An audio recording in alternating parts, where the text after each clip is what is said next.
All right, we are live for this Ooh. Tuesday Soldier of the Hour. We have Corporal Devon Douglas. He is the boss president down at Fort Carson, Colorado. Now, if you don't know what the boss president is, it's better opportunities for single soldiers.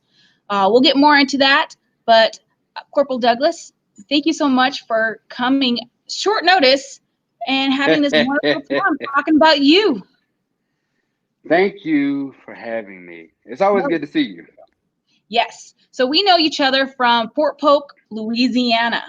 I was belonging to 3rd Brigade, 10th Mountain, and I got selected to be the representative for the brigade boss organization at that level. And this is where I met you. Your charisma and your style and the things that you do, you're passionate about the soldiers. Now, what I did not know at that time was you are a 88 Mike, a motor transportation officer or operator, excuse me, because you're a corporal. You're in.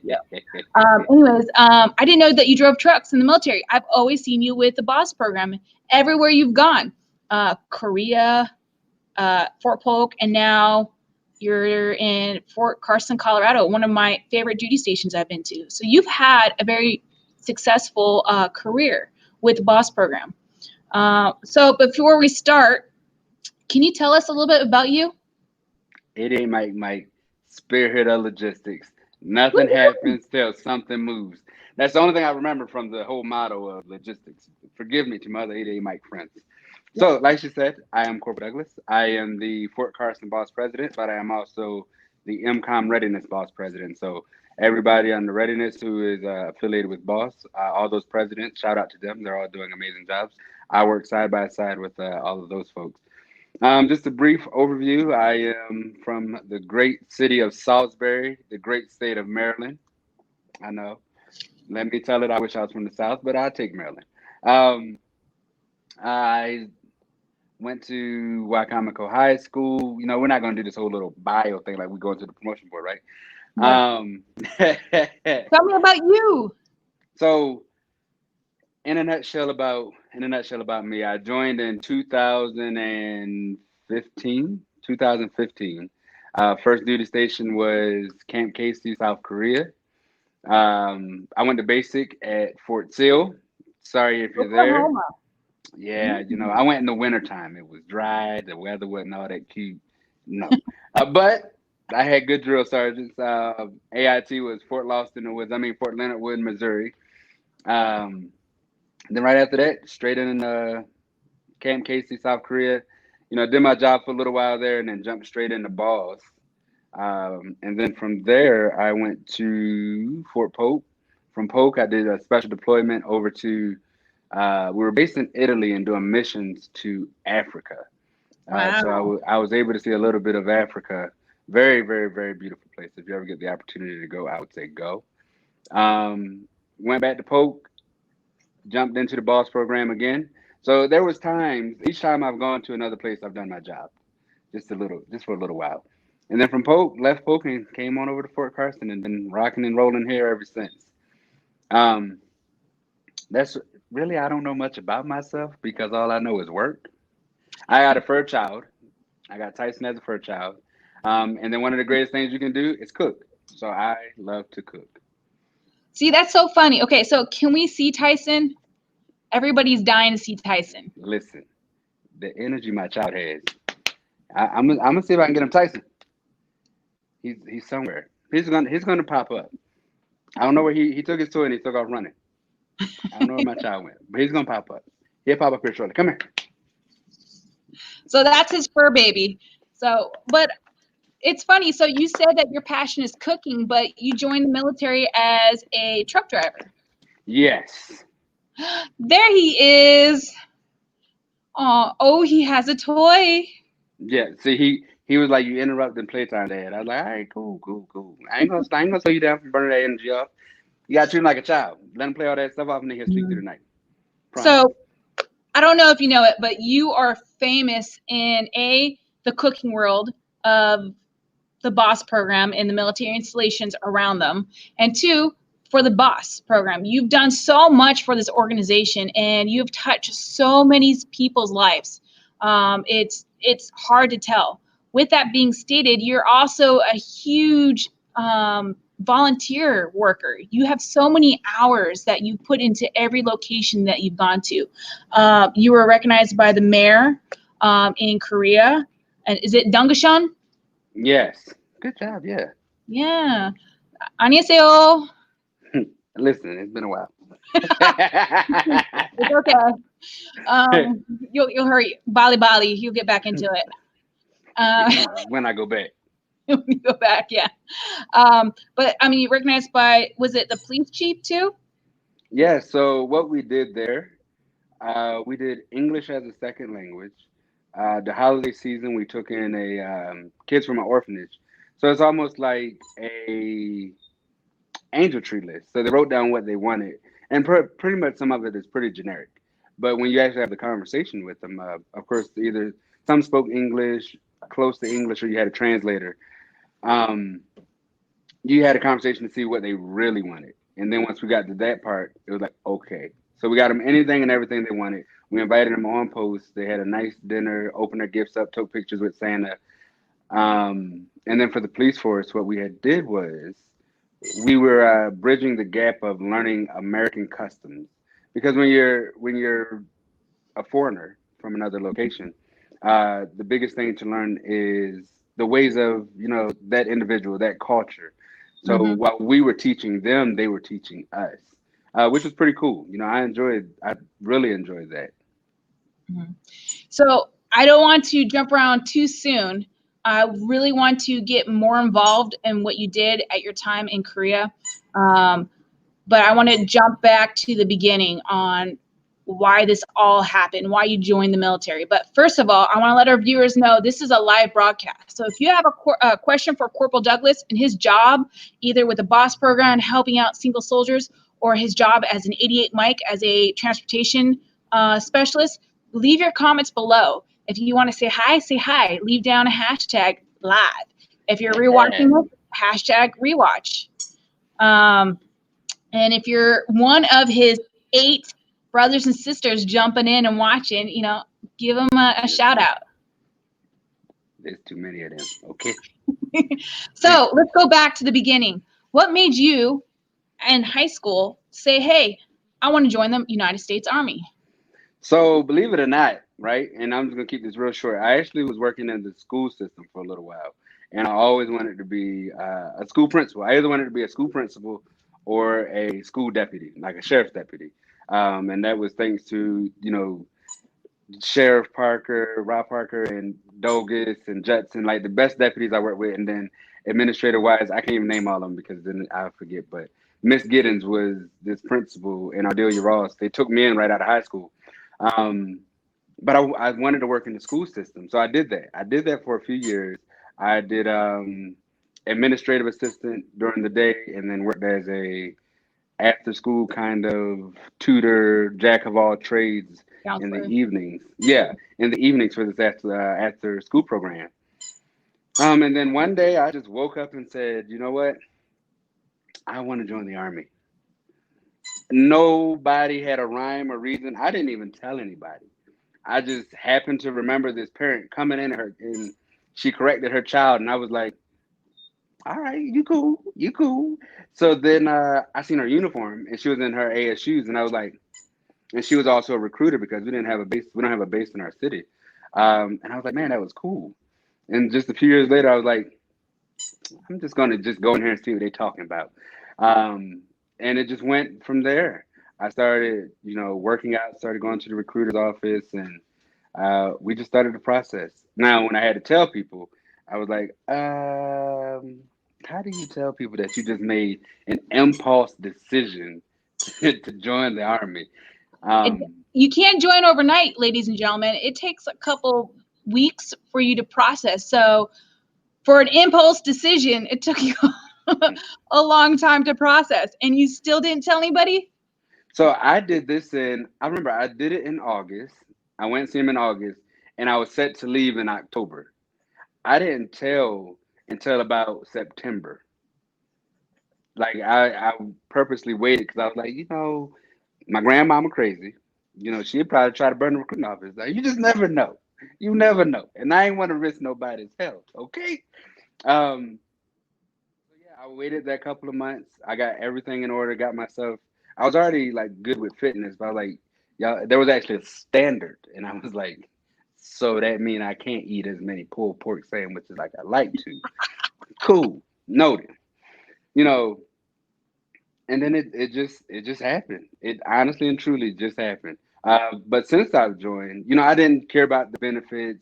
I didn't know much about the benefits. And I say you don't really learn about the benefits until you're just about in for a little while. Like that's when you really start to see things unfold and see what really there is to offer. Of course, you all say, the basics. Here's what you can get, or there's a bonus you can get. That I didn't even know there was a bonus available. Like if I'd known about bonuses at the time, I would have waited to join until I, got a little bonus or something. Just gonna be honest with you. The school system was paying, but the benefits wasn't as good as these benefits. But um, Yep. I didn't know about all that. So as I got further into this, I was like, okay, this was the right decision. It was the right decision. And for anybody that does want to join, I'd say one, really think about it. Make sure it's what you really want to do. Even though I acted off of impulse, I would have I wouldn't change anything. I can't even tell y'all a lie on this live. I ain't trying to go to hell. I wouldn't change a thing. No, Oh my so bad. hey, so good, bad, or indifferent. I want to know the truth. So if we're going to talk about some things that you wish you could change, I mean everything. So this is not about to make the Army look great. This is your experience. So if there's something that you want to get off your chest and let us know, because you're going to help somebody else. Because a lot of people say my recruiter lied to me. My boss is here, Sergeant First Class Green, Station Commander. He says hello, and he's excited for you to be here. But Appreciate you, big time. Appreciate you.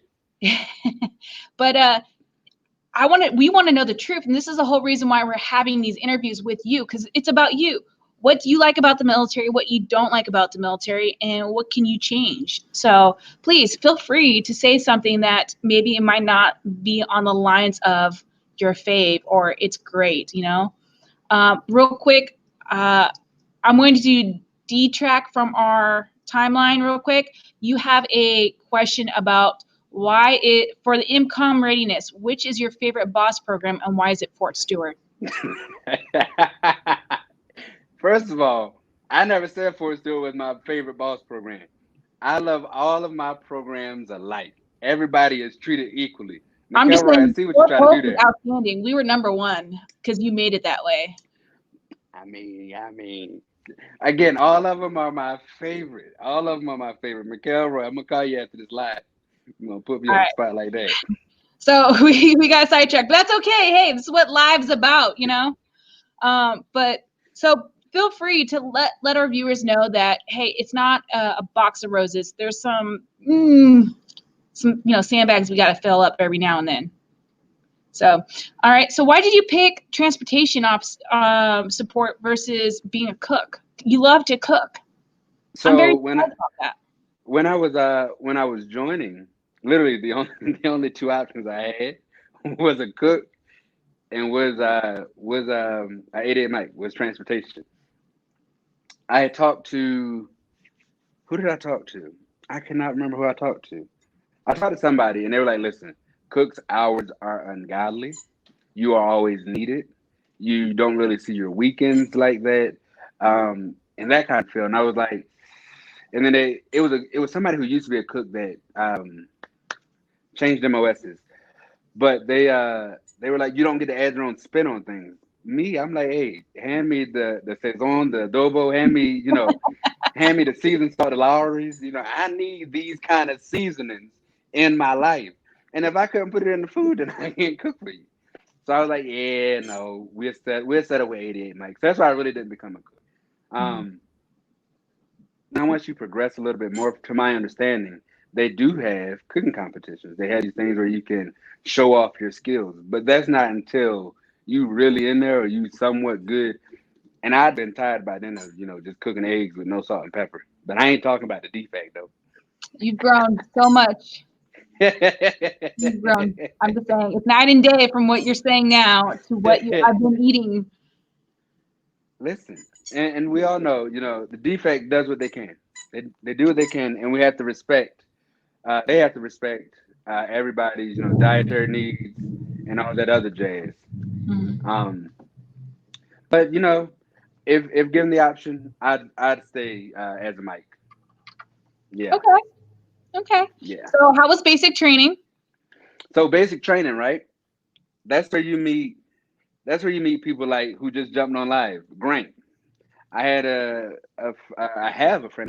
Have a friend named Grant, and we were the cadence kings. Well, he was the cadence prince. I was the king of cadences, and you couldn't tell me nothing.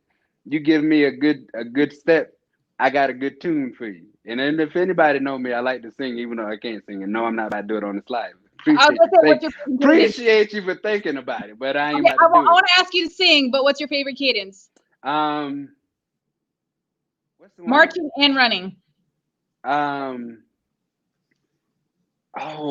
We used to this thing where like, let me see you freeze to the left, freeze to the right, freeze 2 times your dynamite, your out of sight, your left, right, your left. So that There was we that go. one. That was my marching one. And then running was somebody ain't gonna make it. Their weak heart just can't take it. And that was There you me. go. A quarter of a mile in, and I'm sitting there telling somebody ain't gonna make it, and I'm at the back of the formation like somebody. Because recruiting, it gets you ready for it, but it don't really get you ready for it. I didn't know it was that many run days. I didn't know about having to sprint back and forth. But basically it was cool. And that's where you meet people from all over the world. It's almost like your junior year of high school. You already know who you're about to graduate with your senior year. Maybe a couple of new people come into the mix, or you might go somewhere else. But you already know who you're about to graduate with. And it's this instant form of friendship. Like everybody I went basic with, 50% of them I still keep in touch with. And it might not be a contact where we talk every day. It could be just something simple like, hey, you were on my mind. Yeah. Like a post, comment on the post, like, hey, it's good to hear from you. I hope you're doing well out there. Like that kind of situation. So we built really good friendships. And I was called Brother Douglas. I was called Grandfather Douglas. I was called Pastor. Not that I ever preached a day in my life, but I was the Really? peacekeeper. I was the peace. Okay, I never preached. I was never like an ordained preacher, but I spoke in front of a church twice, and I remember them twice. That was it. Okay. The Lord is still working on my heart. I'm watching. You're going places. That's because I was a peacekeeper. Like anybody will tell you that I used to pray in the middle of the bay whenever we'd have a bad day. If there was like an issue, hey, listen, we're gonna talk about it. I always tell people, and it's something that I've learned, and something I always tell people is there's nothing more beautiful, more powerful, more healing than a conversation. Like you could have the most off day, but as long as you have a conversation about that day with whoever it is you talk to, or if it is an issue with that person, you just have a conversation. Most of my conversations involve food. Like I'm gonna set the table up and we're gonna sit and talk. Because food makes everybody want to talk more. And then afterwards you're gonna be sleepy. So you ain't gonna want to argue with me. So you're just gonna leave anyway and go home and go to sleep. It's the best way to do it. But basic was that kind of place. We really enjoyed ourselves and we had an amazing group. A really amazing group. We got each other through it. And then AIT, the same kind of feel. That's when you get more freedom. You get a little bit more freedom in AIT. But the same thing, great people. No, I'm not gonna try to name everybody name by name because then somebody's gonna feel left out. But we just rocked and rolled together. Like we held each other to a certain standard, and whenever somebody goes through something, we talked about it. We discussed it. Treated each other like family, no matter the background, the ethnicity, where you were from, and everybody was from a different area, from a different story. Some people came in from poverty. Some people came in and was like, nope, my family had money. Some people were middle class. When we got there, we were all the same because a lot of us either didn't have rank or we were just nobodies. When we got there, the Army would make you feel like you're a nobody until you become somebody when you graduate. They don't care about who you are, where you come from. But with us, that's how it was. We all cared about each other. Oh, wow. It sounds like you truly made that tight bond early on, and before you even started your career. How hard was your transition from basic to AIT? And then what kind of, did you get any certification? Did you get your, is it CDL license for driving? No. No? No. I got a paper that said I graduated to be a truck driver to drive vehicles. And then once you graduate, you still got to get certified in other vehicles. I'm like, no, wait a minute. I thought this was the ticket. This should have been gold. But I you should can have been drive able anything that has wheels, right? Like a semi truck. to, you got to get the class for it and get certified. And they got to be on that wonderful license, you know, that piece of paper that you roll out and then it'd be like, you can drive this except for this. And people look at it. They be like, nah, they say you can't drive a Humvee, so you can't drive it. I'm like, I can drive an 18-wheeler, but I can't drive a little Right. four-wheel Hummer. Are we serious right now? But you gotta be certified in those things. But the transition over was really easy. And somebody told me before at Fort Polk, when we built Gregory Street House, his mom, she said to me, she said, you meet no stranger. Like all the people I've ever met, it was by accident. It could have been a simple, hey there, sugar, how your mama and them, you know, that kind of feel. It could have been like that, and then they just make them laugh, and then from there on out, we just been friends ever since. I just meet no stranger. You know, it's healthy and unhealthy at the same time, because sometimes I don't want to meet new people. You're going to get kidnapped one of these days. You better be careful. Listen. You let somebody know everywhere you go. I got 45 reasons why somebody don't want to kidnap me. Okay. So how long was and you said your AIT was in Oklahoma, right? AIT was in Fort Leonard Wood, Missouri. Oh, yeah. Ooh, I should know that. I was at Fort Leonard Wood. I keep thinking MPs. Oh, sorry. Nothing against our military police, you know, all the love in the world, but Fort Leonard Wood is really rough over there. You know, that's another cadence. That's a whole nother cadence. WIMP, can't spell wimp without an MP. No offense to my MP friends. I love you all alike. I know, I got MP friends too. I love you guys.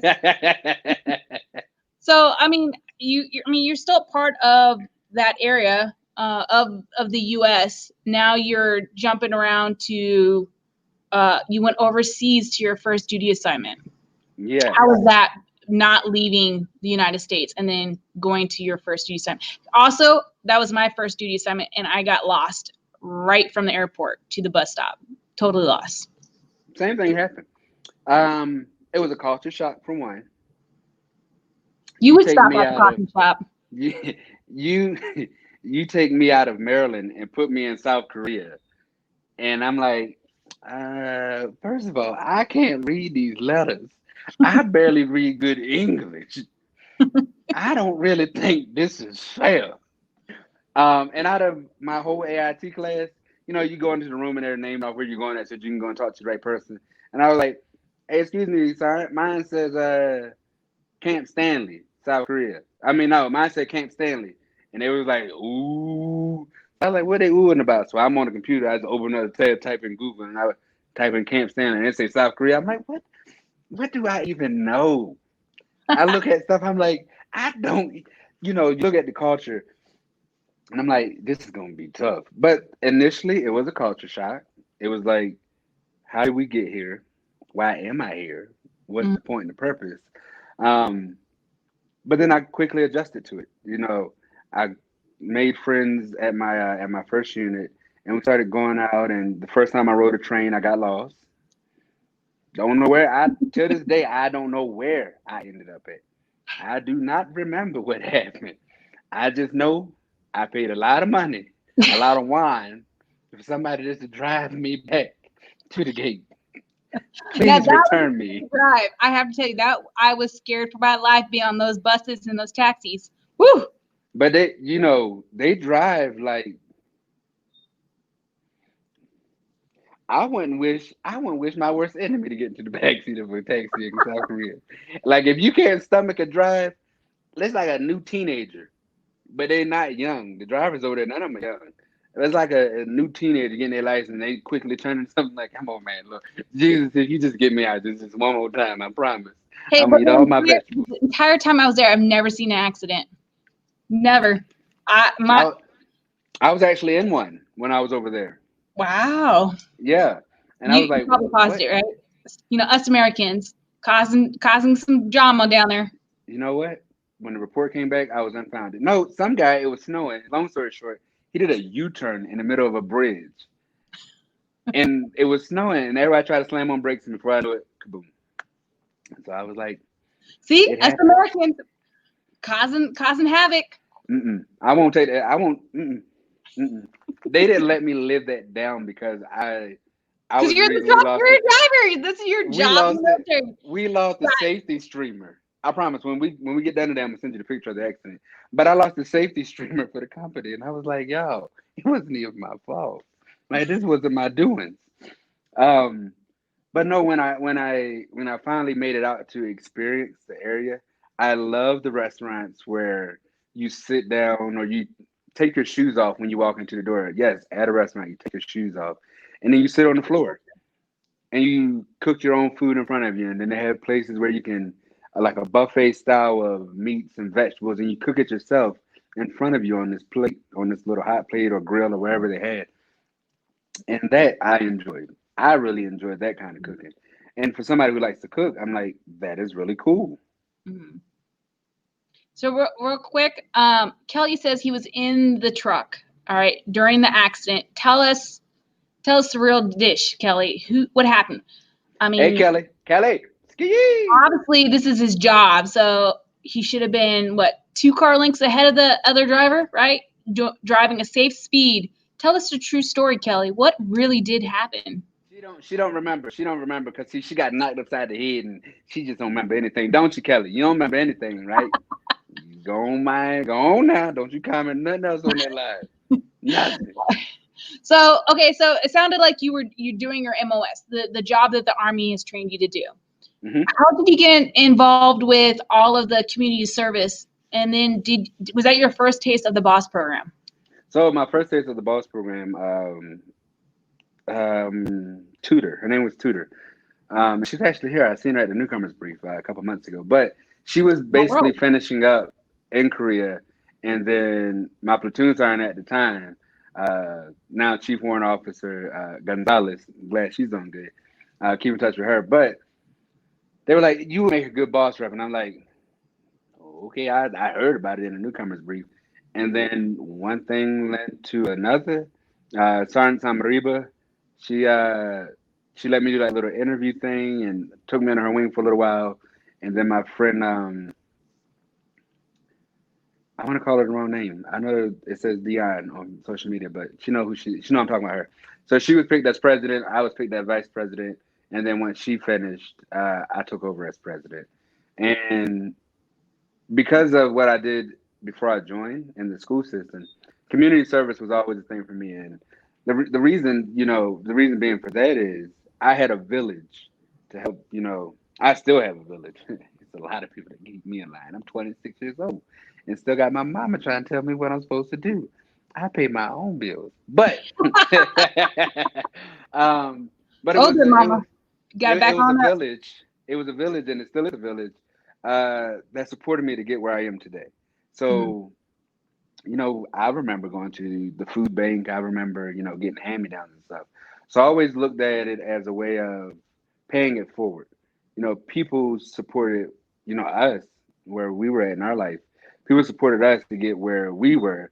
So I might as well support somebody else to get where they were, to get them to where they need to be. Mhm. So that's why I started doing the soup kitchens every Monday and Wednesday in Korea. They were already doing it, but I think they were doing it to a certain extent. But I kept it going. I was like, I like that idea, so Mhm. we did that.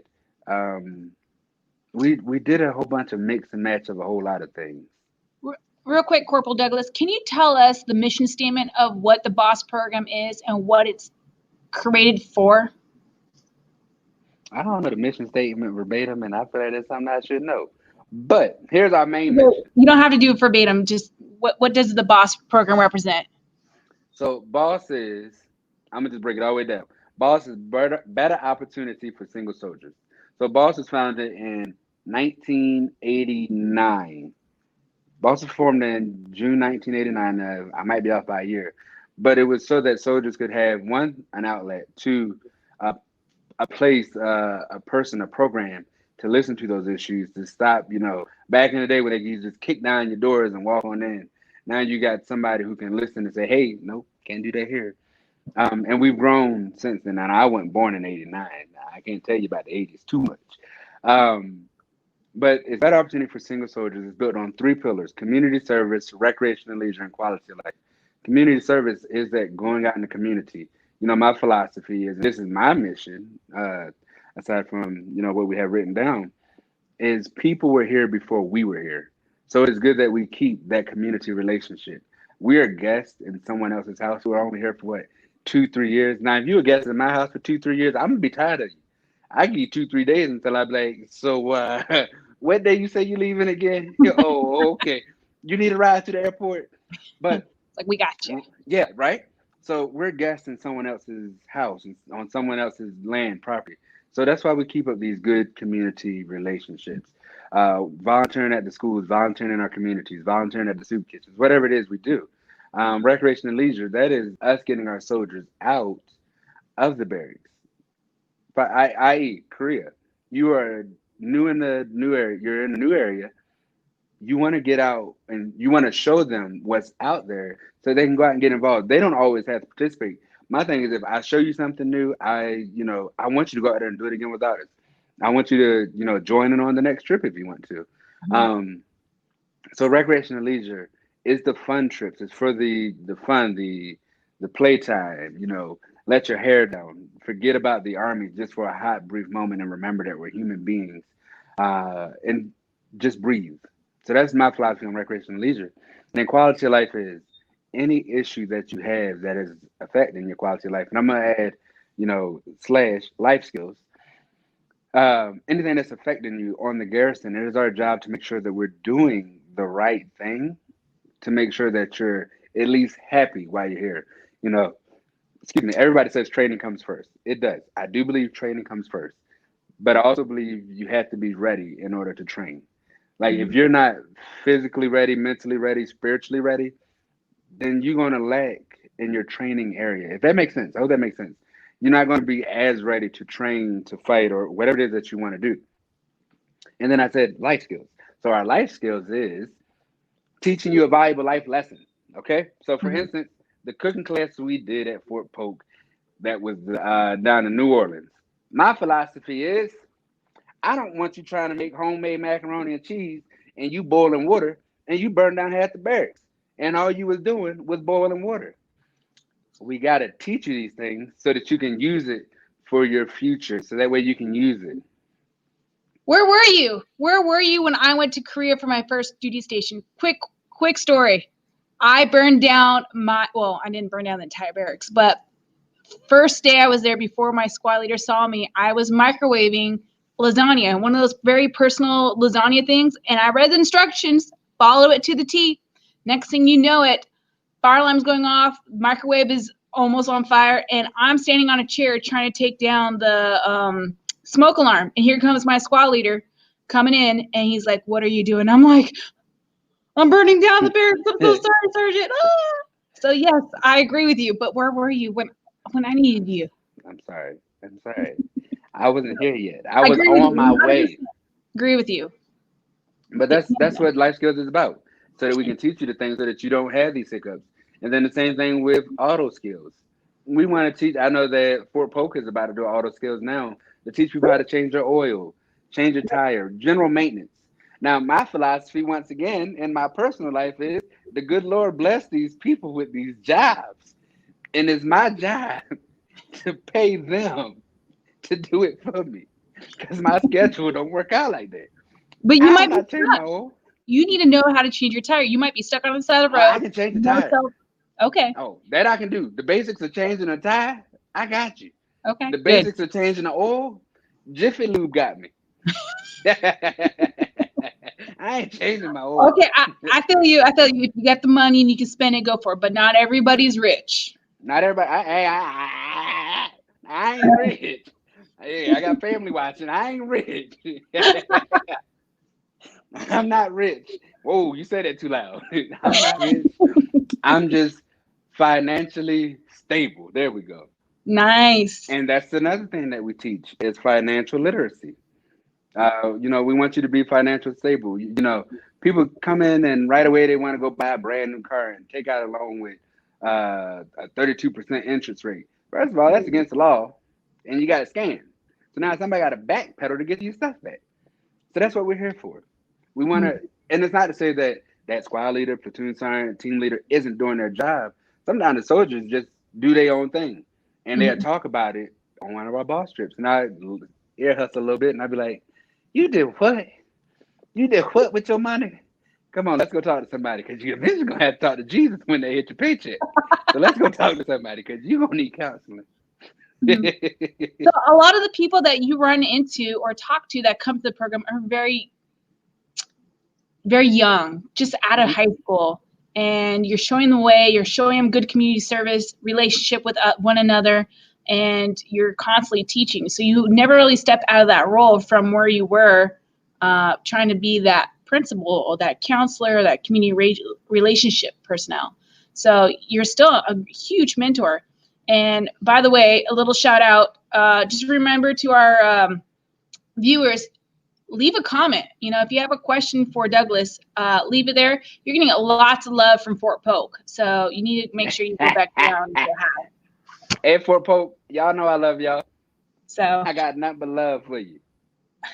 So while you're in Korea, so you were doing double duties, right? You're doing your job with your unit as a truck driver, and then you were a part-time VP with the BOSS program? For a little while, and then I became full-time and just focused solely on BOSS. I've seen her name pop up. I don't know if she's still watching, but I have a good friend, Guthrie, G, and she would be like, "You an active duty civilian," because I didn't have to wear a uniform. This was my attire: a BOSS shirt, nice pair of slacks. I look like a basketball coach. I look like I was about to try out for the team. In high school they had to dress up real nice. That was me at work, and they would pick at me, but it was fun. What rank were you when you transitioned? PB2. So just to let our viewers know that being a BOSS president isn't a actual MOS, a job in the military. It's a supposedly part-time position, can be a full-time position depending on what level that you're at. Usually if you're a BOSS president, you're in charge, or you're helping out the garrison or the installation. So you're overseeing all the little units that make up that installation workforce. Yes. So you can't go in the Army and be like, "All right, everybody, I want to be a BOSS president, and that's going to be my job." There's things to work your way in. Can you explain some of those areas? There's levels to it. I have another soldier that wanted to be a secretary, whatever your staffing is. So there's an interview process. So with anything, not knocking, saying that you can't come in right away and be like, "Hey, I want to do this." A lot of people come in wanting to solely do that job that they signed up for. But then you do get those other folks that say, "I want to be a part of this. I want to try this." With anything, is an interview. And if you meet the criteria, and if your unit is willing to let you be a part of the program, then we'll take you. It's all based on volunteers. Yeah. And some people, they are on additional duty. So some people are splitting it, like my council now. They come in one day out of the week. The rest of the days, they are at their unit. Now, do I still call, text, and bug them? Yeah. They have a duty to their unit, but they also have a duty to the BOSS program. I never take away from, again, that training environment. But I make sure that they're taken care of also. So it's fairly easy. ACS and Family Advocacy Program gives you a shout out saying that you're an invaluable person and you need to come back now. If it worked out that way, I'd be on the next thing out there. So that everybody know, and I will say this, out of all the places I've been to in the world, Fort Polk, Louisiana was my favorite duty station.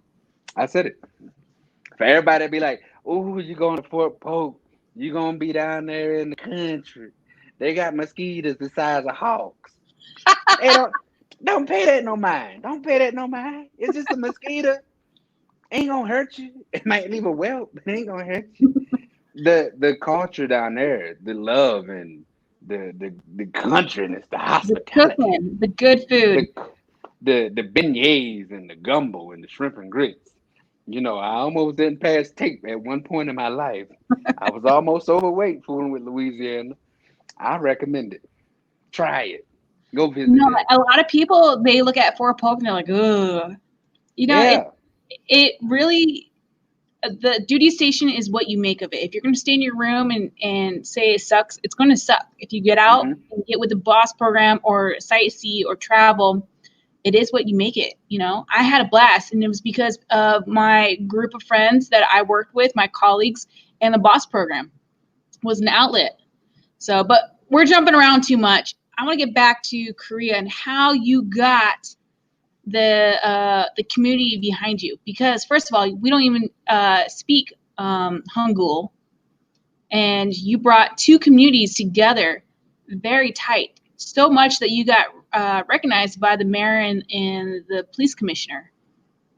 That's incredible. If I can be 100% honest, I don't know how I did it.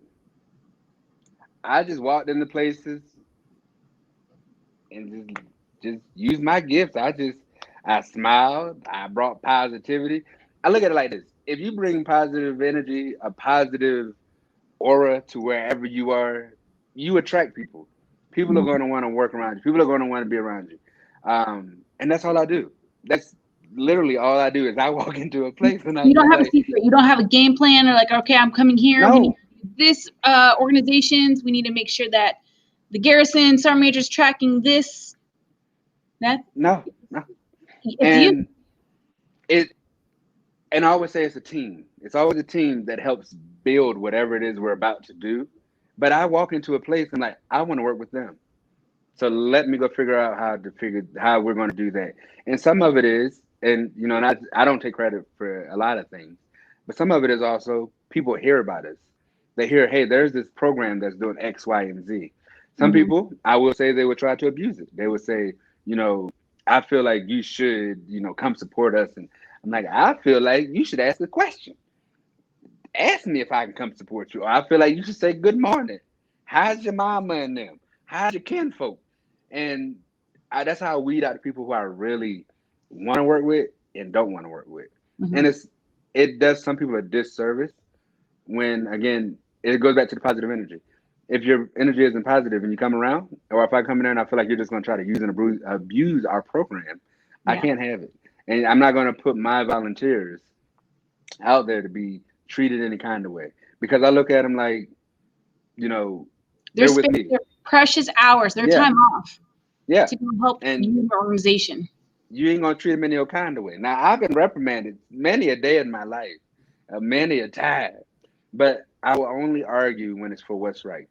And sometimes it's always worked out in my favor. But it doesn't matter who it is. Like if you're wrong, I'm gonna tell you you're wrong. But that's how we did it. We just bridged that gap, and we just always worked together. We did the Ville cleanups, going out. We didn't make the mess. The clubs was popping in Korea back in the day. I can't speak for now, but before I was saved, I was at the clubs out there. I wasn't at the club. I wasn't at the club. I ain't gonna lie like that. My mama watching. I wasn't at the club. I said so. We didn't make the mess, but we went out and we helped clean it up. We Mhm. did that. I think once, twice a month. We will go out and we will go police call the trash out of the Ville. And for everybody, that's like, okay. So they're not just here making a mess. They're actually here helping us clean up the mess that really we made, to call a spade, that we made, but we're gonna help clean it up. Like I'm not gonna let somebody trash an area and me notice it. It's like when you walk down the street on any post and you see trash. 9 times out of 10, if it doesn't look disgusting and you can easily pick it up and throw it in the trash, you're gonna do it. So I didn't see an issue with police calling the area with, cleaning up the area. So that's how that really happened. We just bridged that gap, worked together in the community, and Mhm. you also had, um, the Korean community come out and work with us with cleaning up too. So we might not have understood the language, but we understood the respect. We understood one another's views in a certain sense. Mhm. So that's Yeah. how that happened. We're here for a very short time in Korea. Usually it's a 1-year stint, maybe a 2-year stint, and then we're gone. So for them to see the Americans, instead of trashing it and throwing up and causing havoc, they see another side of us Americans coming over and actually taking care and bridging that community. And because of the boss program, they see it and they know that, we're not all bad, or we're not all that young and crazy. So that's I can see that. So you did 1 year, or did you do 2 years in Korea? I did 1 year. I missed Walmart too much. Did 1 year. And you get old, it get old sometimes. You be like, all I want is a tasty cake. And they ain't had tasty cakes. So I was like, yeah, this ain't gonna work out for 2 years for me. I miss tasty cakes too much. The commissary was a hit or a miss. So I needed Walmart back in my life. So that's why I left. I still love them. I keep in touch with them. I still keep in touch with the friends I have in Korea, and they still keep in touch with me. So it's a long lasting friendship, and I'm gonna go back and visit one day. Yeah, they'll love it. 1 year. So where did you go to next? So after Korea, that's where I went to Fort Polk. So but that's when people were like, so you leave Korea and go to Polk? And I'm like, I knew nothing about Polk. People just trash talked it, but I was told Polk is a hidden treasure, and that's what it was. You Well, in the cut. normally, so the rumor has it that if you go to Korea, usually it's a hardship tour. So normally you get to pick, if it's available, your next location. Were you I able to actually call? picked it. In the ask up there where you want to pick 3 places you want to go to, Yeah. I picked it not knowing. I was like, oh, it's Louisiana.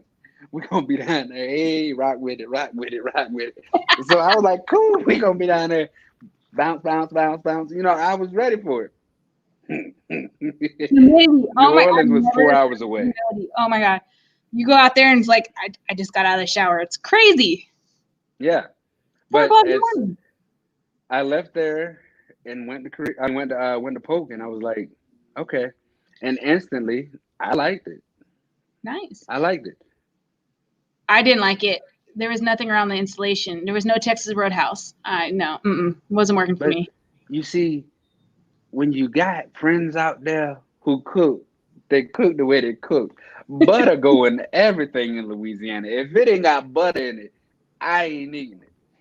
That Google, joker you was guys, good. Google what butt is. It's a real food. I had to Google it first, and I was like, what is this? But Yep, all that. right, so you had to start all over again, right? Uh-huh. You went back to So the normal duties unit, and you were driving trucks. so what happened Doing was, to make a JRT long story rotation, short, right? yeah. So I never did a mission out there. What happened was I got to Polk, and I was with my unit for maybe a month or two, and then that's when a special deployment came up. And they hand selected 16 out of however many people were in the battalion, and I made the cut. I was brand new there. I got picked up off of a waiver, and I was like, okay, cool. So when they said it's just a deployment, I was like, I ain't even been out of Korea. I just left from overseas. Then I just tell y'all I miss tasty cakes. Y'all gonna send me away again? Uh, but it was special when they explained it. They were like, you're gonna be based in Italy. Well, Been wine there, is in Italy. been there. The Lord touched that wine Beautiful. over there. I don't care what nobody say. That's what Jesus walked that over there. But the wine was in Italy, and then they were like, "You're going to do missions to Africa." I was like, "Okay." So I did do 88 Mike job. I trained as an 88 November as logistics. So we did airload planning. I worked with the Air Force. Uh, before we left for the deployment, we trained as if we were going to World War III. Like we were back in Vietnam. Like we was living in the field. And for those, that's considered in the Army, if you don't like outside, don't pick an outside MOS. Okay? Don't do things where you gotta sleep outside and you worry about the mosquitoes. That's the last of your worries. We had to dig a foxhole, right? And I was down there and we was picking up a good little fighting position, right? And a horse came by, but I didn't know it was a horse. And I think his stomach growled. I thought it was a wolf. So like a tablespoon of pee came And out because Louisiana, I was nervous. I was I so would have said nervous. a pig before a wolf. I didn't know. Listen, I don't do outside. So I was sitting there. I was like, I'm on the radio, like, anybody, please. I think somebody killed me. Call my mama. I was scared, but it just turned out to be a horse. And then the other bad part was that same field rotation as we were training. They was like, pick up a good fighting position. So I was running. I put my arm in a hole, and I'm like, I'm ready. And I put my arm in a fire ant pile. Like it was covered up with leaves. So when my arm went in it, the ants bit me and it looked like a Nestle Crunch bar for about 2 weeks. I'm so sorry. Look, I was struggling. At least it wasn't a foxhole of Yeah, right. of the other type. I was like, thank you, Lord. But yeah, so we did that, trained up for to working with the Air Force, and then went straight out. A few months later, we are sitting in Italy, and I'm like, you mean to tell me the poor black kid from Salisbury, Maryland, is sitting on the dock of the bay with a glass of wine in Italy? You could tell me nothing. I was living to be La Loca. So what I did there was I was the person who does the travel, like the travel DTS kind of stuff. Yes. So I made sure people got to and from their destination. Okay. And then every once in a while I jumped on a special mission of some sort. Now, if you upset me in any form, way, or any way, I would put you on the flight in the back next to the toilet. And I'm sure somebody's watching this. And they're gonna be like, "So that's why I always was next to the toilet." Hey, it wasn't abuse of power. It was the only seat that was available to where they could sit side by side with their battle buddy. So I had to look at it as a logistics standpoint of I don't want to separate the soldiers too much. There you go. That's what I did. So you were mainly working out of Italy, right? Yep. Vicenza. Yeah, Vicenza. Yes. So did you do some sightseeing? I did a little bit of sightseeing, climbed a couple of mountains. The most sightseeing I did was when I finally, actually, no, I traveled a majority of Italy. I traveled a lot of Italy. Down and that's in Rome. What we did that's what we did in our downtime. So anytime you weren't on a mission, you could travel. And the command encouraged it. Like, you're in another country. You're in a whole How long area. were you doing that for? I was there for 6-7 months. Wow. That 6-7 months. That extra pay, man. Woo! I bet you were in hotel rooms, right? When we traveled, yes. There was different parts. So the places I went to in Africa was Libreville, Gabon, Dakar, Senegal, Bangui, Central African Republic. A couple of them I had to stay out in the field, just the desert, with mosquitoes. Wait, say that again. I couldn't hear you. I had to stay out in the desert with mosquitoes. There's okay. You weren't worried about like lions and tigers? No, I wasn't worried about lions and tigers. I was worried about the skeeters, because they tell you, you gotta take malaria pills, because if one of the mosquitoes bites you, you're gonna have a bad day. And I was like, so I gotta take medication and fight. I'm out here fighting mosquitoes. I ain't even fighting nobody but mosquitoes. But it was really fun, because you stayed out there with the French army. It was always different people during these rotations. There was a time when Fort Hood came through for a rotation, and you just get to see different people. And that was the one picture with the 2-star and General McBride. He was the general down there at Fort Hood.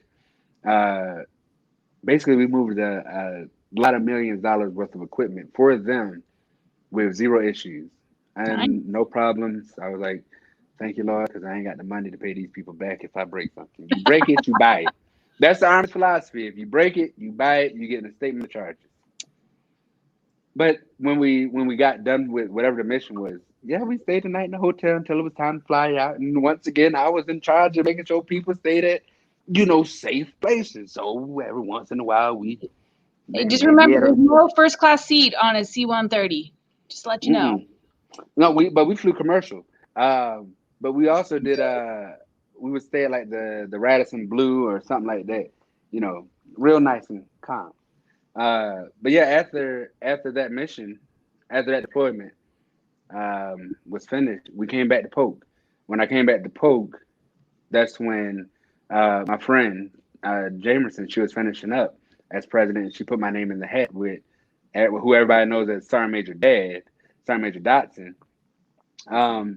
I got the call saying, "Hey, I'm in Georgia right now, doing some great." yeah, first SFA. I got the call saying, "Hey, you got to go to the garrison Sergeant Major." I said, "Hey, no, I'm not." They were like, "You don't tell the Sergeant Major." No, I said, "I know what the call is for.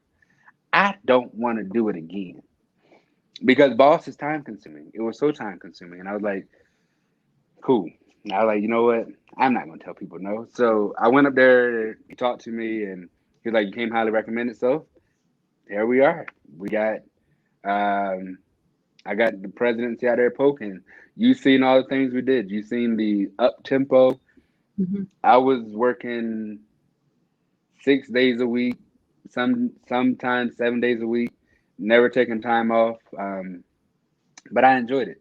I enjoyed the feeling of one giving back to you all, two dealing with the soldiers' issues, and then having a command out there.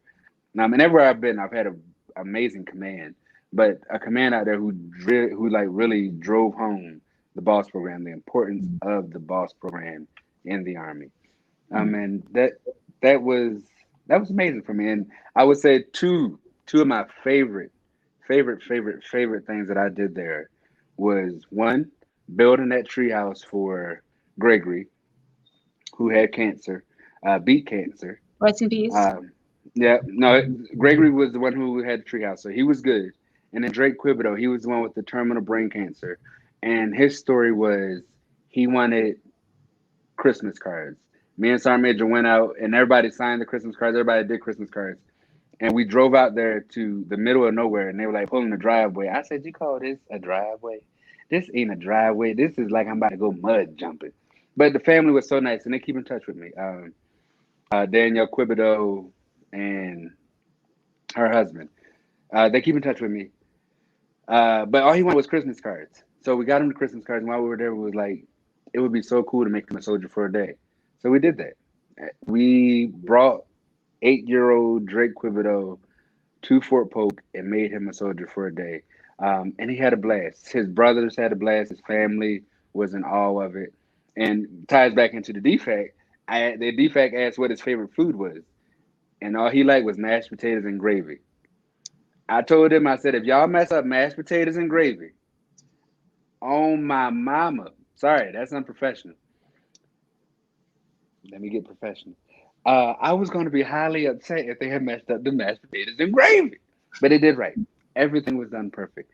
And unfortunately, when he had passed away, a year later, or a few months later, I'm sorry, um, his mom called me and she shared it with me before she put it on social media, which I was extremely in awe about. But they also asked me, to speak. So I prepared a speech and I spoke at his service. And I tell you, Yeah, you that flew was, back, right? yeah, no, I drove back. So You that was drove. when You drove. I had just got here. Mhm. That happened, and I drove back, and I did the service. And long story short, on the service, I get there, and they called me family. So she said family visiting hours are at this time. So I was like, okay. So I get there, and there's this usher at the door, and I go, "Oh, I'm here for the viewing." And she goes, "This is for family right now, and you can't come in just yet. The public viewing is going to be in a few hours." I said, "Oh, Danielle just commented." I said, I said, "No, I'm the family." I said, "I'm their nephew." She goes, "Huh?" I said, "I said I'm their nephew." She goes, "Huh?"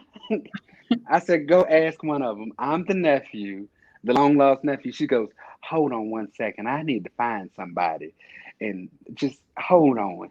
So Danielle's husband came out. Chris came out, and she was like, "Well," and I just walked on in, and I was like, "This poor lady is confused. You got these country sweet people, and then I show up, and I'm like, I'm family." And that poor lady, bless her heart, just bless her heart. But it just goes to show that nothing nothing really matters when it's something that deep. Like when something like that happens, um, family isn't blood. It doesn't always have to be blood. So the fact that they call me family, the fact that I call them family meant the world to me. Um, So yeah, that was two of my favorite events. Two of the not even Well, events. Two of you my got favorite adopted by heartfelt. Sergeant Major too, so I mean, you got And I'm on. everywhere. Yeah, and I still hold the record. To my understanding, somebody comment and let me know if the record has broken. I still hold the record for the biggest farewell dinner, and the news covered it. True that. I think so. I Yeah, think so. Correct us but if we're wrong. Leave a comment. yeah, correct me if I'm wrong, please. But that in a nutshell of Fort Polk, all of it was amazing. I don't think you could ask for a better place to get out and get involved in the community because, like I said in the beginning, it's a hidden treasure. Hmm. You have Houston a few hours away, you got New Orleans a few hours away, basketball, you got the Pelicans down there, football, you got the Saints. We had a whole box up at the Saints game to where people could see the Saints play. So all of it was just amazing. Hmm. There's so much more. I mean, we're talking about a lot of the community service that you've done with the BOSS program and how you've boosted and got more people to volunteer and beat records. And this is one of the reasons why you were number one, or the BOSS program was number one during that time frame. But there's also other things that were happening during that time frame. Third Brigade came back from a deployment, so the health and mental welfare of the soldiers was huge. You don't want people in their barracks room sitting there and stewing on what they did or had to go through down range. So you pulling them out and showing them something was detrimental for their mental health. Mm-hmm. And then just the lifestyle in the barracks. I view the barracks as a dorm room at a college. You get a bed, you got furnishings, and then a lot of these young soldiers are controlled by their gaming. I hear nothing but I just drink Red Bull and Monsters, and I sit at 2 o'clock in the morning playing whatever they're playing, you know. But you go in there, you do inspections, and you create a list, and you bring it up to Sergeant Major of the garrison, and be like, "Look, Sergeant Major, these guys have tried to go through their, their leadership, and nothing's getting done. This guy doesn't have a light in his shower. He's trying to, he or she is trying to, shave their legs, and they can't see. Can you help them out?" Within that hour or that day, it gets fixed. Yes, and just to backtrack on what you said about the people, the soldiers who are gamers. One of the biggest things that I've always held on to on all three of these presidencies is our program is built on diversity. I'm not saying just the diversity of people. I'm saying the diversity of the events that we do, the diversity of the volunteering. Maybe you don't want to build a tree house, but you want to work at a soup kitchen, or maybe you don't want to work at a soup kitchen, but you want to volunteer with kids. Whatever it was that people wanted to do, we were so diverse in the things that we did that's why we never had a weekend to say there's nothing to do. Mhm. So we made sure that we always took care of the crowd. We took care of the masses, and that's what it was. It was so many people to try to accommodate for that we did it without an issue. And then when you talk about, health and mental health, it wasn't until now where I'm going through my own health battles, so we would say. This here cancer scare. I can only imagine how, soldiers feel when they're tied into their barracks or don't have that outlet. As the president of the program, am I supposed to still be going out right now? I'm gonna say no because I don't know who might be watching from Carson. Um, but I still get out. I have to get out and give back. I have to do something. And you've kept up for a while here. The first biopsy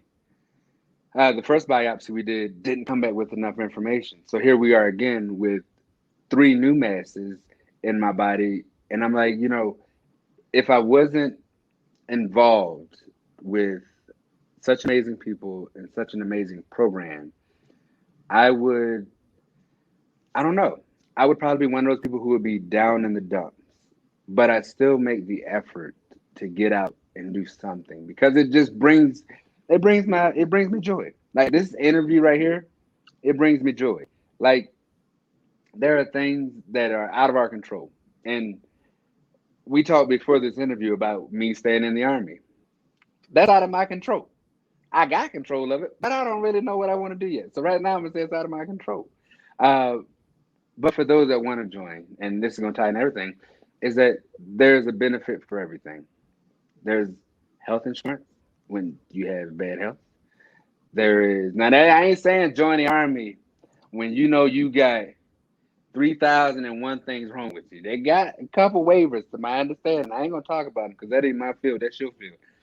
They got a couple of waivers for everything. But I'm not saying join the army with ailments and all that. But if it happens while you're in, they will take care of you. You know, it might not be as fast as you would like it. You know, you sometimes, sometimes I would want to go off post, go off base, and see a civilian doctor because military doctors have so many people to worry about. Um, but they would take care of you with your health. They would take care of you with school. School is not a time run thing. It's not a time clock to finish school. I have been working on my bachelor's for I don't know how long. Me too. But the Army, as long as I pass, is paying for that class. And my Yep. degree plan is in political Free. science.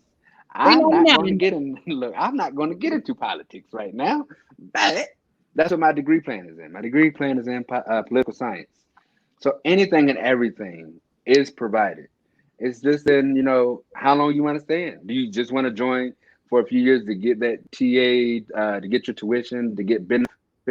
Whatever floats your boat, I say do it. But just make sure that you have a plan. In this life, the only thing I'm gonna say is have a plan. If you don't have a plan, odds are you might fail. But failure isn't always the worst thing. Like failure is bad if you stop trying. Correct. I failed ninth grade. Not a lot of people know that. I failed ninth grade and I had the option to be like, you know what, forget it. But no, I did summer school, night school, just so I could graduate with my class. Yeah, just so I can graduate with my class. I was like, I'm not going to not graduate with the people I went to elementary school with. Mhm. So, yeah, failure might happen sometimes. Sometimes it's planned, sometimes it's not. But don't let it be your stopping point. Mhm. There is so much to this world. Sorry, Real go quick, ahead. we have a live question from you from, hopefully I'm saying right, Lily. What motivates you to stay in? What keeps you coming back day to day? Listen. So no, really, what keeps me coming back is that there is always, and take this advice for anybody watching, if you're in, if you're not in, there's always somebody looking up to you. There's always somebody next in line who you're going to have an impact on their life. Mhm. And a lot of people are presented with ugly people, and I'm not saying physically. I'm not talking about people physically. I'm talking about their energy. I'm talking about the way that they present themselves. A lot of people are presented with someone ugly, and a lot of people are presented with someone beautiful. I'm not talking about myself or anything like that, but hey, how you doing? um, people have options, not options. Soldiers are looking at these individuals. I stay in because I know that there is always another soldier that's going to be in need. That's always going to need something. Is that healthy sometimes? No, it's not healthy. But I know for in the moment, if I can just save one person, if I can make sure one person is taken care of, I've done a good job. If I have an audience of 150 people and one person comes up to me afterwards and says thank you, I've done a good job. I know that that's one person that I know I had an impact on. I'm not here to impact the whole crowd. I would like to impact the whole crowd, but not the whole crowd will receive it. But as long as there's one, I will make sure that that one person is taken care of. Now, is the military a career? It's undecided. It's undecided. And after 20 years, of course, if I retire, I'm gonna get out and get right back to work. I will figure out something to do to where I'm still giving back. You need to run for some kind of public office because your charisma and the willingness to help others, I'm saying it, you could go far. You I have don't that. think the public office is ready for Doug. I don't think they're ready for me yet. This interview real cool, but y'all done seen me behind closed doors yelling and fussing. But maybe that's what we need. Maybe that's what we need. I can't talk about it. I ain't gonna talk about it. I can talk about it, but I ain't gonna talk about You got my vote. it. And I can tell, I have an autograph from you, and I will say I knew you when you were still in the service. So I am proud to know you, not only as a corporal in the United States Army, but as my friend. So I want to get to Fort Carson real quick because we're almost done going through your career. Yes. We finished Fort Polk. You made a huge impact. Many people still comment on live right now that they miss you, they love you. I know for a fact that you have saved people mentally and emotionally at Fort Polk, so you will continue to make an everlasting impact over there. Your dad, Sergeant Major D, he left to go Fort Benning, and you're like, I'm going to Fort Carson, Colorado. So what happened story. was, I was at a conference, and I tell you no lies, not every, I'm not going to exaggerate it that much. A good majority of Sergeant Majors asked Sergeant Major Dotson, where is he going next, and how can we get him? I was like, y'all, I ain't even know that. I don't know what y'all want me for. I'm just trying to mind my business. I'm trying to be a soldier again. I'm just trying to be in the motor pool. Said no one ever. But I took the offer up for Fort Carson. I was like, I've never been on this side before. Like, we're going to see what this is like. Coming into this program, it had its challenges. It's not where I came in and went into my job again. They specifically asked me to come here, and I was all right with that. Hey, I'll say it again. You got to speak the truth. You came in, you fixed a broken program that was struggling to stay afloat and still do good for the soldiers, because that's what this program's for. It's for the single soldiers to give them a better opportunity. Yeah, you got to tell the truth. I mean, yeah. So they had their issues, but it wasn't that you could pinpoint it on a one person or one organization. It was, how do I get a hold of these issues that I hear about and fix them? And there were many. There was such a stigma attached to certain things, to certain people.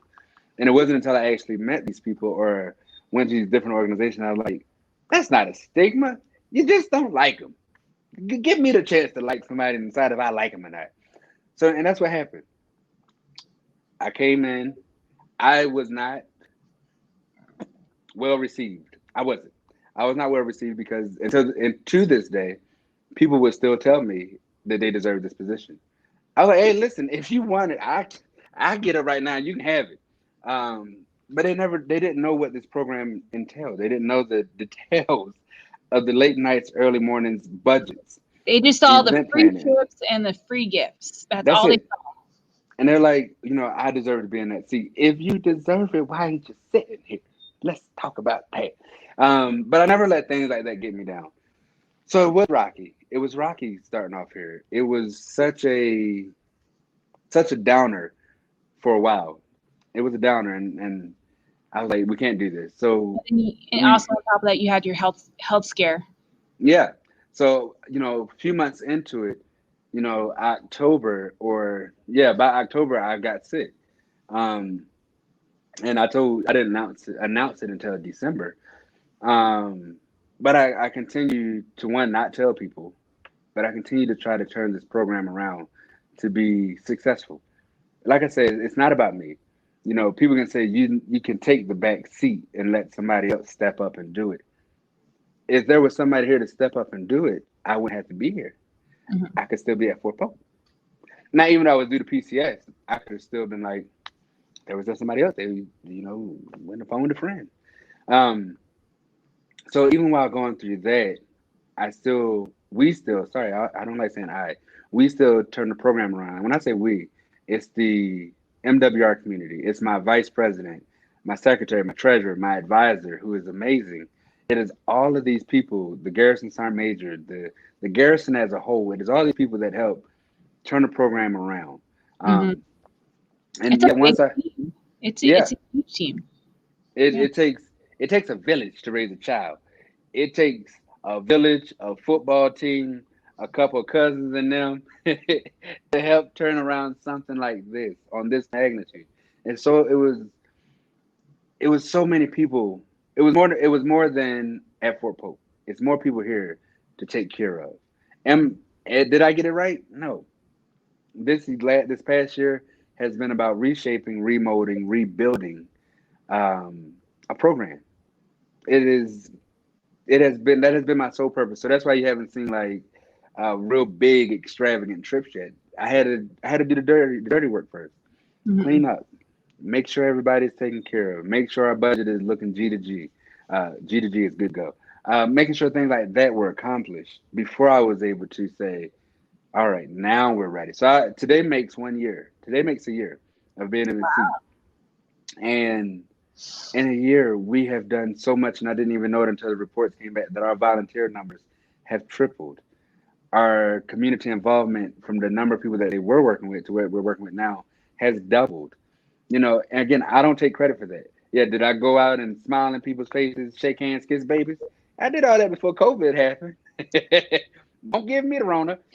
But we did those kind of things to make sure that we had those kind of agencies to work with. So that's why every weekend we're doing something. Every single weekend. Mhm. Um, but it took a while to get here. Now, when it came down to my health, there was a point when I was like, I might have to step down. So in July, that's when I was announced as the MCOM Readiness boss president. So I was like, I got a garrison to run, a local garrison to run, a boss program. Then I have a region to help run. And now I have to monitor my health. Mhm. And I'm like, whoa, whoa. You will go crazy if you sit in my shoes for 5 minutes. You would sit in my if you sat in my shoes for just a few minutes, you would lose it. But Wait, remind everybody what rank you are. I'm a corporal. That is like an E4.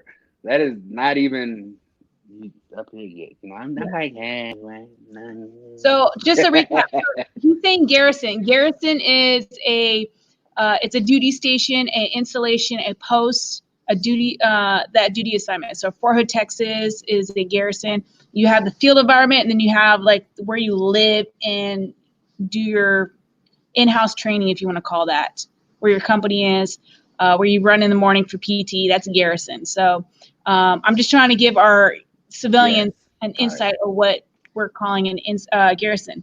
And then can you explain a little bit better what your ICOM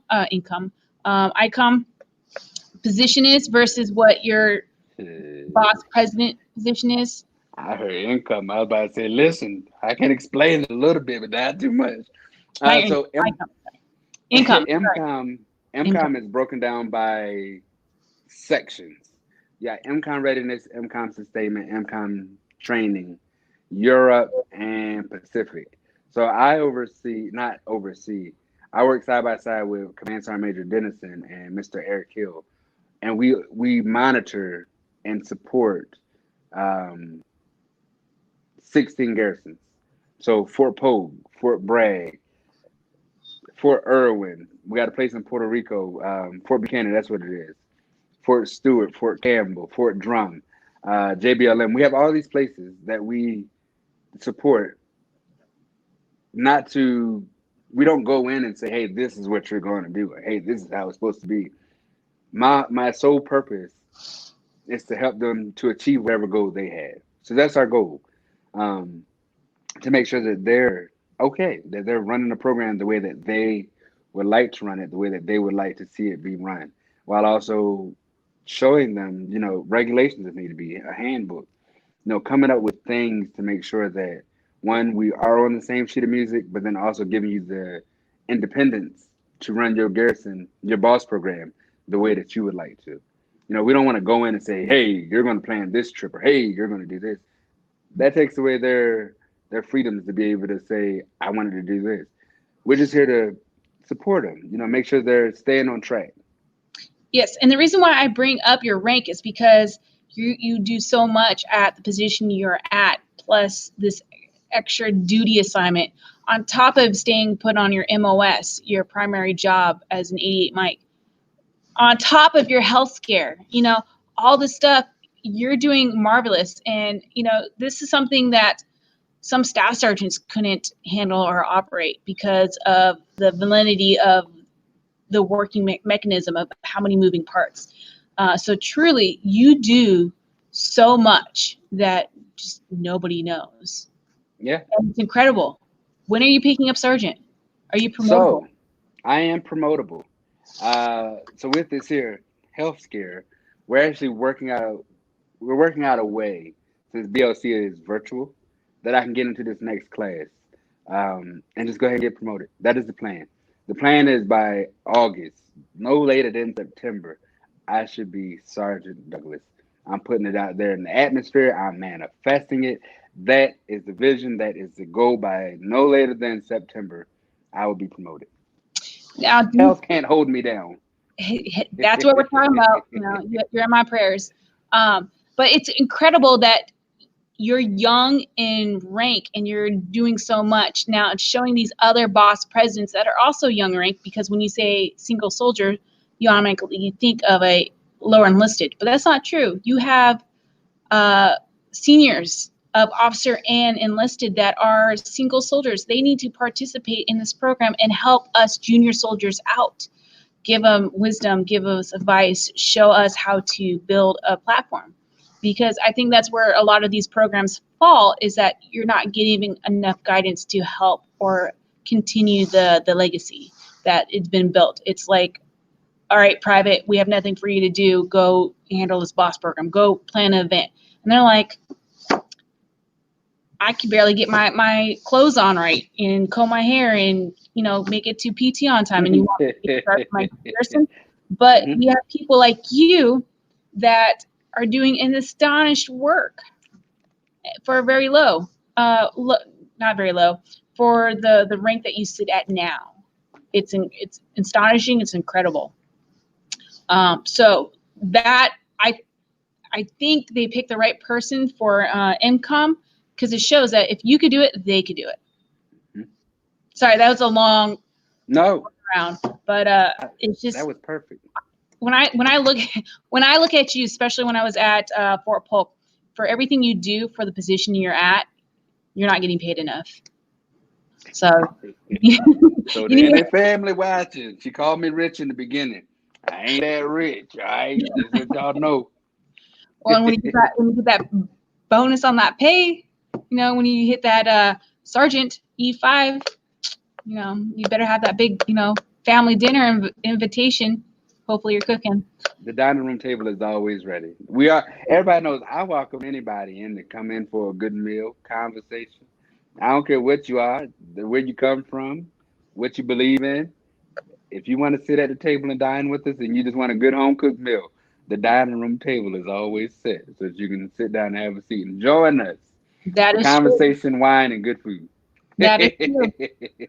So, all right. So we talked about your health scare, and it sounds like it's in control. We had some, what is it? Some good news, a lot of negative results. Yes.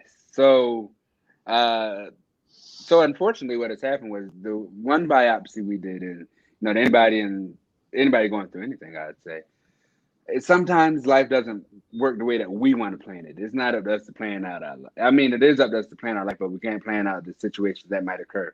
So what happened was the one biopsy didn't give them enough information that they needed. So it showed benign, but then they retracted their statement. I was like, wait, I heard y'all, just beautiful. And that's when they found the one in my breast area last week or the week before. And then they found the two in my lungs. So I was like, oh, so we getting serious now. Okay. But I have another one scheduled for the end of this month, for the 29th. We have another biopsy scheduled, and they're just going to go in and they're going to remove two of them and do the best testing that I can have. So I have a team of doctors in San Antonio who've called in and did a virtual appointment. And for anybody joining, if they can't figure it out at the installation at the base that you're on, you can ask for a second opinion. You can ask to say, hey, can I, go TDY here? Or, hey, can I talk to another doctor out there? Thankfully, I had these people calling in and saying, hey, we need to figure out what is going on and why are these masses still showing up in this young man's body? So I'm grateful for the team I have. And I'm grateful for good insurance, okay? It wasn't part of the plan, but it is part of the plan. Because had I still been working at the school system, I don't know how I would have paid for these here bills. This stuff get expensive. Yeah. But as you can tell, I don't let it get me down. I stay positive. I'm still working. I actually had 2 or 3 calls come in now while we've been doing this interview. I purposely keep myself happy. Do I have down moments? Yes. And here's anybody watching. Going to therapy is not a bad thing. It is not, something that's going to reflect negatively in a record unless you tell them some stuff that might reflect negatively. It's going to be Don't be negative. telling nobody. Exactly. But there's nothing wrong with therapy, which goes back to that conversation. Whoever you have that conversation with to get that stuff off your chest, have that conversation. And that's what I do. I see a therapist every week. I see a therapist every week because every week there's something new. There's something new to talk about. There's some new health concern they have where I just need to talk. Not to say that you don't have friends that don't listen or family that don't listen, but sometimes you have that outsider with an unbiased opinion who ain't going to say, well, them doctors need to do better and don't make me have to pull up, that kind of stuff. Let's not do that. Let's not do that. But I just take it for what it is. And I argue for myself. I argue for my health because if nobody else is going to argue for me, nobody else is going to argue for me. I have to argue for myself. But thankfully, I don't have to do that much. I don't have to really argue that much because they have the ball rolling. They're doing the right things. So I'm grateful for what I have. I'm grateful for the team I have to make sure that I'm staying somewhat healthy. I listen to what they say. They told me stay in the house. Like, okay.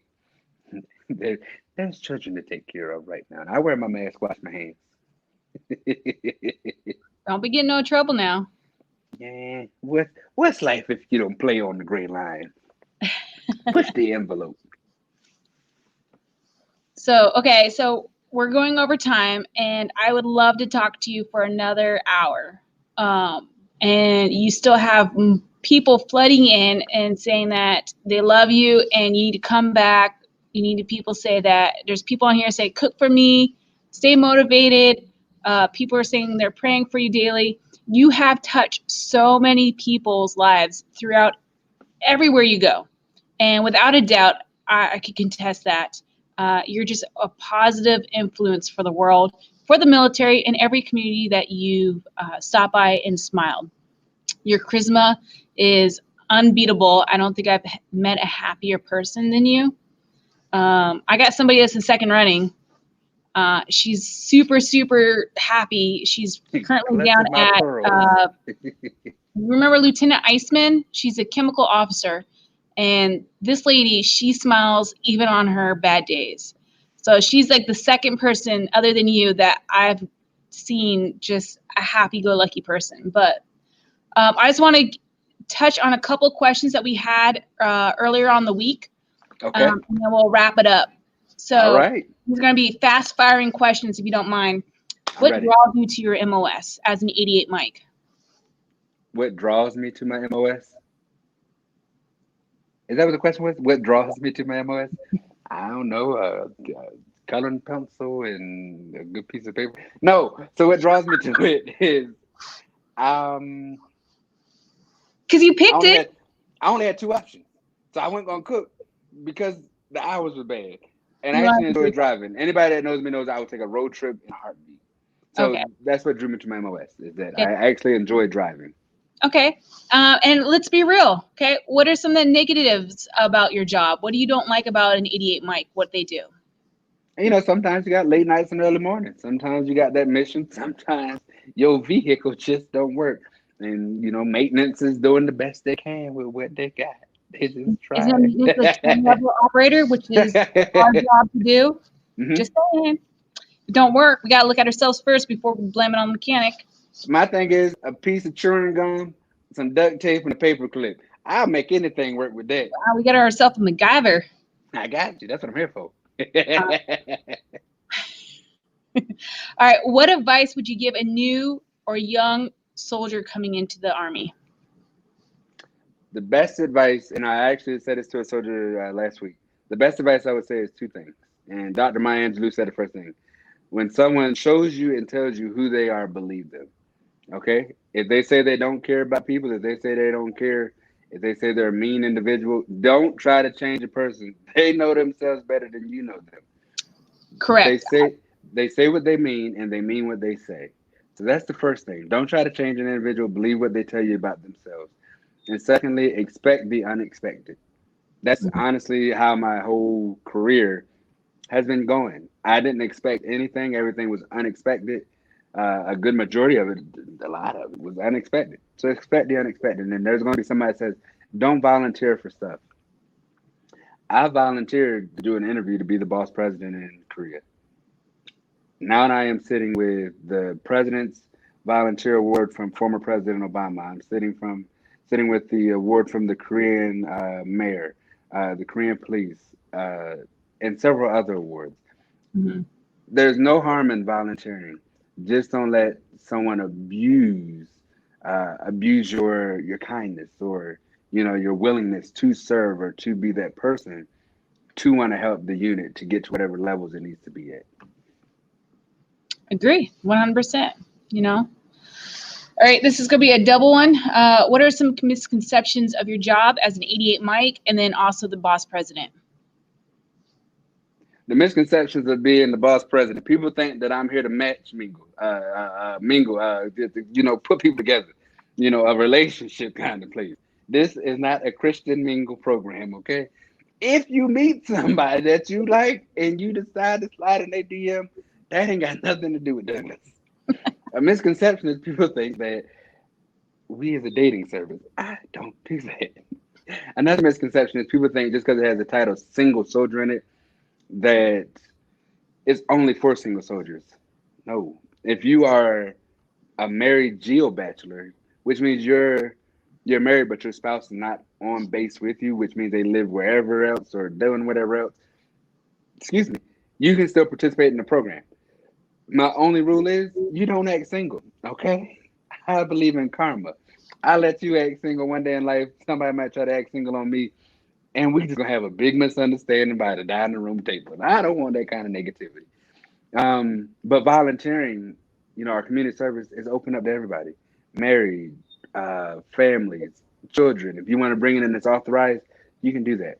A misconception with being an 88 Mike, I really don't know.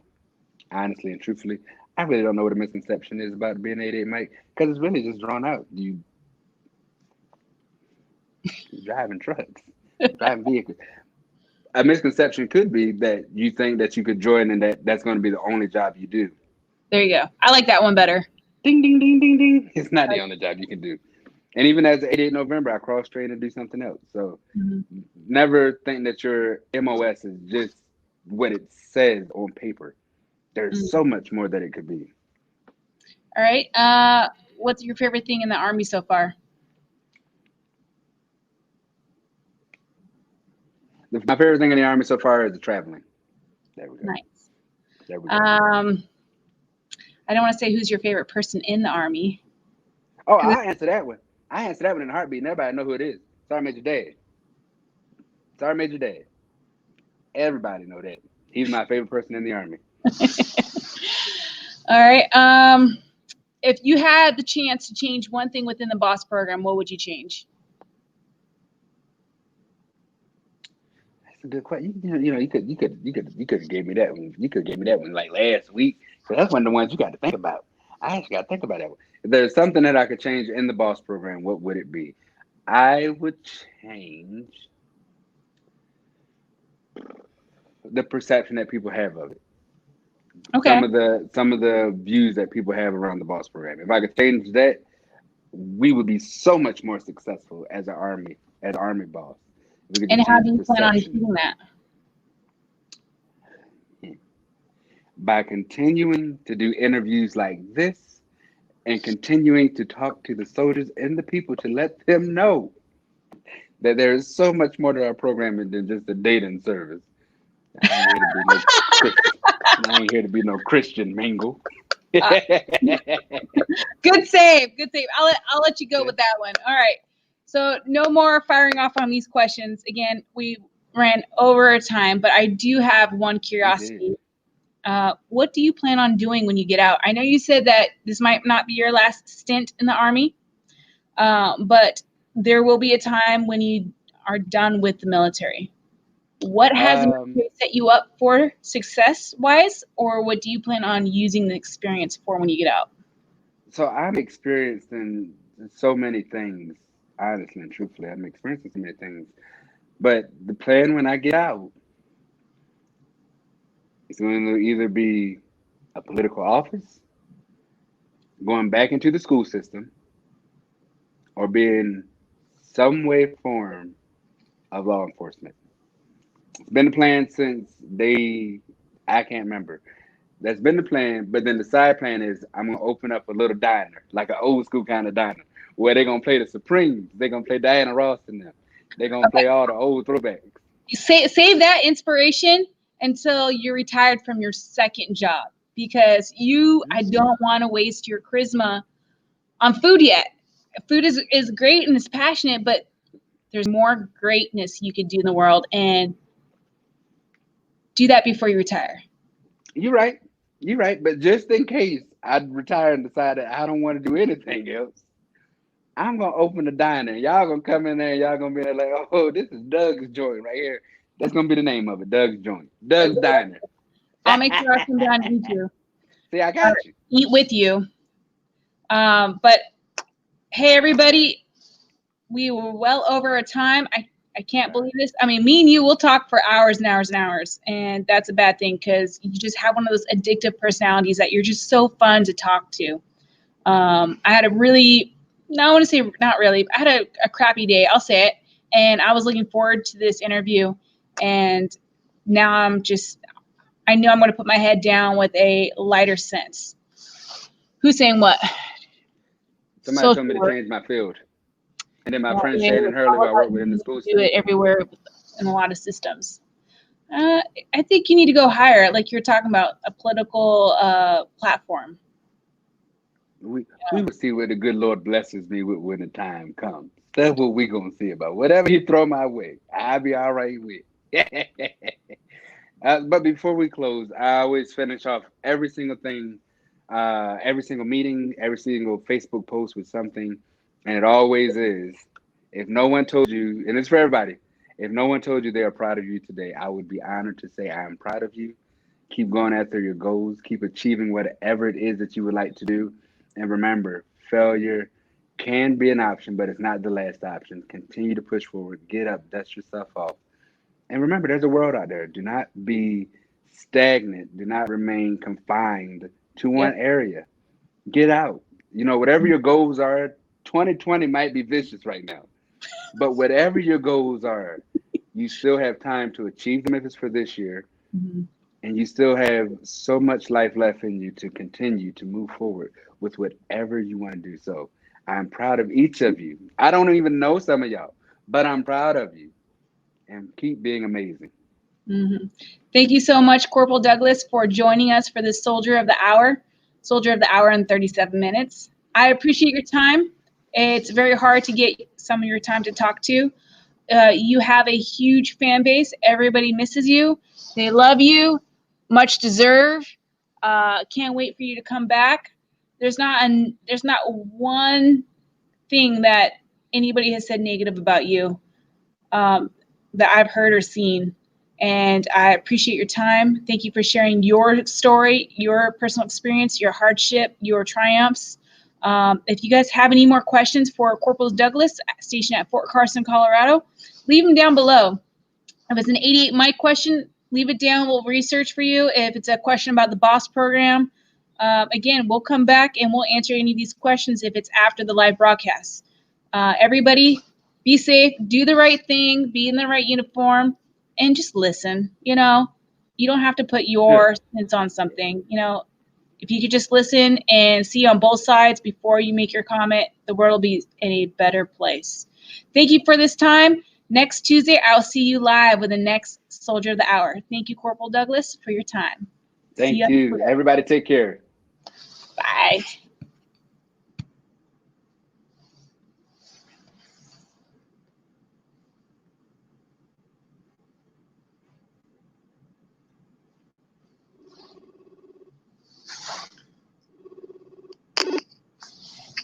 Hello? Oh, no, I didn't end the broadcast yet.